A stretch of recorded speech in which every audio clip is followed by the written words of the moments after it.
Welcome to another episode of the Leora podcast. I hope that all our listeners are doing well today. I'm very excited for today because I'm joined by Lawrence Mitchell, who is the CEO of APAC for the Wellbeing at Workplaces, conferences and events. I'm going to allow you to elaborate on that soon. He's also the founder of Raw Energy and Finding Equilibrium podcast, and on a mission to bring wellbeing into workplaces. And that's where we have very strong alignment and share strong values. So, Lawrence, tell us a little bit about your role in that particular organization, as well as what you're doing with the events and conferences. And then maybe let's go back to actually, how did you fall into the space of wellbeing in workplaces? Sure. Well, great to be here, Isha. So it really is wonderful to be here. So, wellbeing at work, it's an interesting story. My role now is I head up the APAC region. So our mission, if you like, our big goal, our purpose is to make wellbeing a strategic priority in organizations. So working with leadership teams, helping them understand what wellbeing is, so they can prioritize it, which means it's discussed at board level, resources are allocated to it, there's accountability in place. And what we find is that a lot of leaders, C-suite leaders, they don't really understand well-being. It's seen as something very intangible to them, and they're not going to make it a priority if it's something which we kind of know it should be important, but if it's a bit fuzzy, we're not going to prioritize it because there are many other demands on our time, on our resources. So that's really the focus, and the way we actually show up, or the mechanisms that we have, are annual summits. So as you mentioned, we do an annual summit, a Wellbeing at Work summit, and we do that actually 10 times in different regions around the world.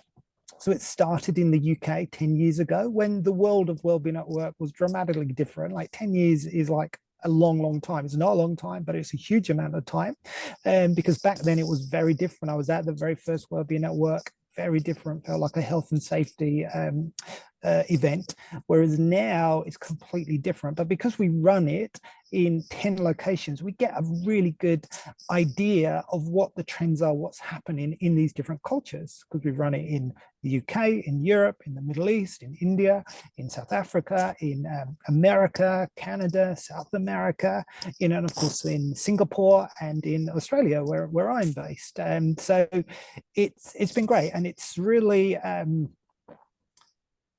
been interesting being part of the journey over the last decade, seeing that health and safety kind of focus right at the beginning, move through what I call the mental health years, where there was a lot of focus or awareness that we're not just a physical body, but our minds are really important, and we need to support people to manage their minds, if you like. Whereas now I feel we're entering an era of more holistic well-being, and by that I mean well-being isn't the result of just one thing, but it's a result of everything that impacts a person. So it's no longer just about peripheral things, like we do well-being because we have Pilates classes or yoga classes or fruit bowls on a Tuesday.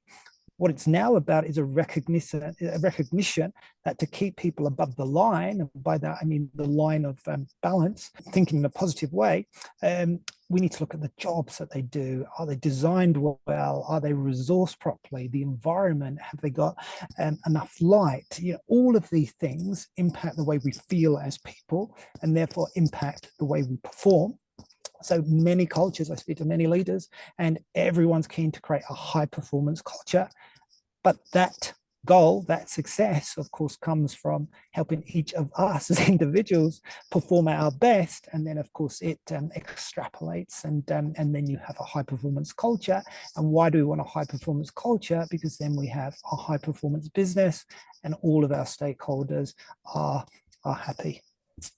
And you mentioned holistic health and that transformation of the understanding or the definition of well-being, really sort of transitioning from a period of WHS focus, safety, to now very much holistic. Use the word holistic. You have personal experience of your own in this area, right? Where your health complications, or there were implications which then you had to attend to your health. Can you tell us a little bit about that, and then your personal story of what were the things that you did, things that you started to incorporate, and that now has resulted in part of this, the framework that you also developed? Yes. Yeah. No, thank you for asking that question. So I think nobody really, or I certainly didn't start out at a young age wanting to do the work I'm doing. I think as we all learn, as you get older, you look back and you think, how did this really happen? And the truth is, doors opened and I just went through it. But my own personal journey started from a personal place with some health challenges, which I guess made me realize quite early, like in my early 20s, I had a health issue. I was living a very different life. It's funny, like when I think back to that period when I didn't have the knowledge I've got now, I was living a much faster life, but I was younger and I could get away with it. But I learned quite early on that health is the foundation of everything, because I had a health issue in my early 20s. I was probably 22, 23, something like that. And I realized now that set me up for success, because I realized that at the time I really didn't know how to look after myself from a holistic point of view. I saw food, for example, as something which tastes good, and some things are good and some things are less good, but you're not alone there. So I didn't really, and it sounds ridiculous now with my knowledge I have, but I didn't really recognize that the food we put into our body and digest doesn't only impact our body weight or the way we look, but it also impacts the way we think. So really, it started when in my early 20s, but then I became very focused on health, but in a very mainstream way. I moved from like doing zero exercise within a couple of years to becoming a marathon runner. So I was running marathons, and that became a big tool. But my diet was very unhealthy. It was like sugar, more sugar, and even more sugar, because I hadn't really worked out exactly the role of nutrition. But it wasn't until I was actually promoted, because I used to work for a very large FTSE 20 company, a public company in London. I worked there for 15 years, 9 of which I was chief marketing officer.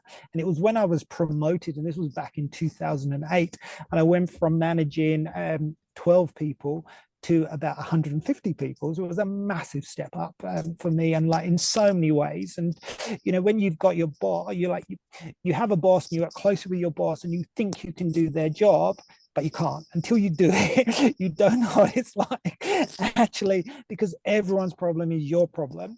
And I guess one thing I noticed in that environment, because suddenly I went through the door, so I was on the board, and I noticed that all the people on the board looked visibly older within quite a short period of time. I thought, oh, that looks challenging. And then I also noticed that as people were retiring, suddenly they're on a health drive and they're like going to retreats, and it's like, why? And it felt wrong to me, because it felt like I was being asked to make a choice, because I'm very career driven, and at the same time I'm very health driven. So there was a conflict. How do I get the balance right between supporting my own health and well-being and having a job that I wanted to do, and all the benefits that that kind of big role gave me? So what happened was I almost, and this was completely unconscious, but the way I see it now was I almost set myself almost like a challenge, if you like, to say, I can have both. Like, I don't have to go and live on a retreat and practice yoga like every single day. I can take on the stresses of a big job, but I can maintain my own sense of balance. And it was through my own journey to understand what well-being, what the tools for well-being were, that I developed my own framework that you referred to. I call it now the Finding Equilibrium framework, which has 5 pillars rather. Used to have 6. And then I started applying that to my own life, because nobody thought like this at the time. And I came across a lot of Eastern philosophies. I went to India, and that's when I learned about holistic thinking, because in the West, we tend to be very reductionist in our approach. Whereas in India, I became very aware of the Ayurvedic approach to health. And that really engaged me, and it made sense to me. So I started to lean in and learn about some of these ancient philosophies, which I recognize now was suddenly being validated by Western science. Things like the importance of gut health, which has been part of the Ayurvedic philosophy for thousands of years, and now is being validated by Western science. So that really excited me. And then I developed the framework and then developed practices for myself. So all of this really started with, a very personal need to survive in a highly stressful environment, because I was working in the publishing industry. And as anyone who has been around for the last 20 years knows, that the internet completely disrupted the publishing industry from day one. It was the first area to change. So that was my entire career. I never knew stability. So to be able to survive and thrive in a highly volatile, changing environment, I needed to feel grounded in my own body and in my own mind. That's where all of those practices came from. And I shifted the way I consumed food, because I went to a seminar on nutrition probably around the same time I was promoted, and it just challenged my mind completely, because I was learning, hearing things about food that completely reframed my understanding of food. So it shifted from being something that tastes good, if you like, or something indulgent, to something which is which fuels every cell of your body and gives you the energy to do the work you want to do. And that was really why it's the way I see health and well-being. It's like the foundation of everything, because the work I do now in terms of helping organizations make well-being a strategic priority and helping individuals understand the benefits to them and what they can do requires me to be in a good condition to be able to do that. And that's what motivates me. But ultimately, the brand is called Finding Equilibrium because it's all about balance. And there have been points in my journey when I was very purist. I was out of balance. Just because some is good, it doesn't mean a lot is better. And that's been my journey. So it's challenging it. It doesn't mean we don't ever have desserts or ever have cake or any of the things, because we live in a society where we've got these wonderful delicacies and wonderful products. But at the same time, if we're eating these products every single day, that will then catch up with us and create stress in the body. So that's really why I do what I do, or the journey to this point.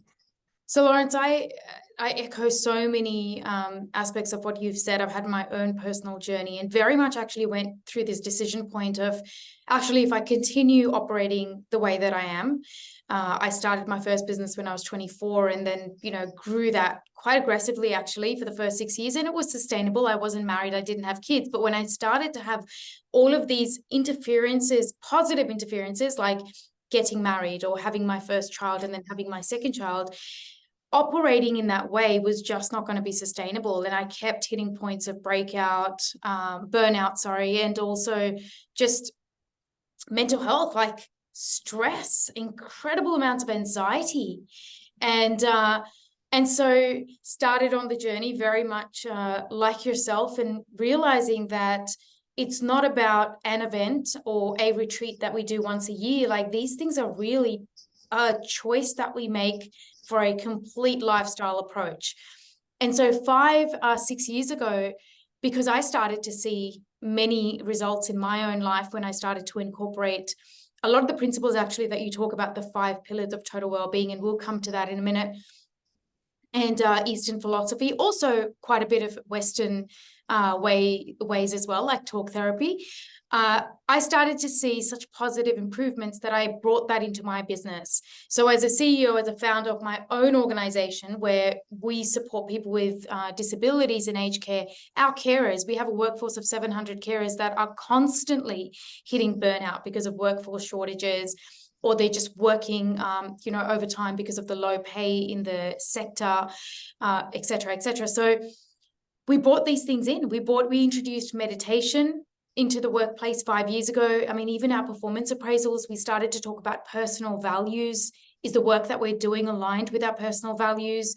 Self-care, regulating emotions, and that led us to a lot of success in the business of, best places to work, employer of choice, etc. But forget about the awards. I mean, the impact that it had on an individual level has just been profound. So I completely resonate with what you're saying. Yeah, and that just responding to that, that's why I'm passionate about workplaces, because by bringing, a lot of people don't have those tools or don't have access to tools, and they seem simple, but they can make a huge difference, because the constants in life are pressure, challenges, and change. We're not going to change. Once upon a time, I thought, oh, one day I'll work really hard and the pressures will go away, but that doesn't happen. The pressures change. You resolve one challenge and it makes space for another challenge to come along, and that's just life. But the way, if we've got our own toolkit, I call it the Finding Equilibrium toolkit, then of course we know what to do when the pressure feels that it's getting too much. We know whether meditation, I would think of that as a tool, running a tool, food a tool, and these are the tools. And when we don't have those tools, then of course we are at greater risk of going further and further below the line, which means that we're at greater risk of burnout. And I see that a lot in my work, that people just keep going, can't self-regulate, and then crash and burn. And it's often people who love what they're doing, because a misperception often is that burnout is people who are just forced to work. But often it's founders, it's entrepreneurs, it's people who really are inspired and energized by their work that they can't self-regulate. It's like training. If you're going to train for a marathon, you have to pace yourself. Rest is really important. Otherwise, you're not going to be able to perform. And I think a lot of learnings come from that world of athletics and professional sports, because if we can transfer that into our own work as business owners or employees, then of course it helps us sustain our energy and keep going and become this high performance culture. And I would add sustainable high performance culture, because you can perform really well for a period and then everyone's burnt out for months, and over the long term that isn't high performance. So, and I put these tools to test because I run events. Events are like highly stressful, take out a lot of energy, but it's balancing and applying these tools so that we do have enough time for recovery, so that we can move on to the next thing and the thing after that. And Lawrence, as you keep saying the word balance, right, what comes into my mind is that in our world, no one is known to be successful when they've hit a point of balance. And this is our challenge, right? Like, it is the people that are so deeply committed into one sort of aspect of something. It could be anything. It could be business, or they're an athlete, or they're a dietitian or nutrition. Whoever's at the highest point of success or thought leadership in their space, they don't come across as balanced because they've gone so deep into that area of expertise, right? However, what's really interesting, and I take this from the philosophy of Buddha. I absolutely love his work. I'm not religious by any means, but I'm quite spiritual. And some of the things that I love in Buddha's teachings is that life has that, pain, suffering, and pleasure, the joy and happiness. And it's how we regulate or how we can sustain ourselves through the episodes of extreme, whether it's extreme pain and suffering or extreme happiness and joy, and hitting that point of balance, that regulation of self, yes, is when it becomes sustainable. So it's not like, I guess when we say the word balance, we're not saying that, you need to get this incredible, in your week, there has to be like this balance of everything, but it's like, how do we make choices that are not extreme so we are sustainable and we can actually outperform in one area? And it could still be that area of passion, right? Or our life's purpose. Absolutely. And I think the other thing I would add to that, and just build on what you just said, is that it's individualized. What's balanced for you, given your life and your choices, will be different for me. And we need to accept. So balance doesn't mean, we have to do everything in perfect balance. It just means that you're aware, because sometimes so when you look at the extremes and you think, okay, what does out of balance look like? Out of balance, maybe if I can share the 5 pillars, because it will, it will just kind of build on what I'm saying. So the 5 pillars are really around mind, body, and heart, and spirit, effectively, which are at the core. But we also add financial well-being, because it's such an important tool in life, and we add time, because time, the only difference between a goal and achieving that goal is time, if you think about it. So, and how we actually use that time is really a characteristic of our energy, because 1 hour spent in a high energetic state is very different to an hour spent if we're in low energy and we can't be bothered. You know that, I know that, everyone listening to this will know that as well.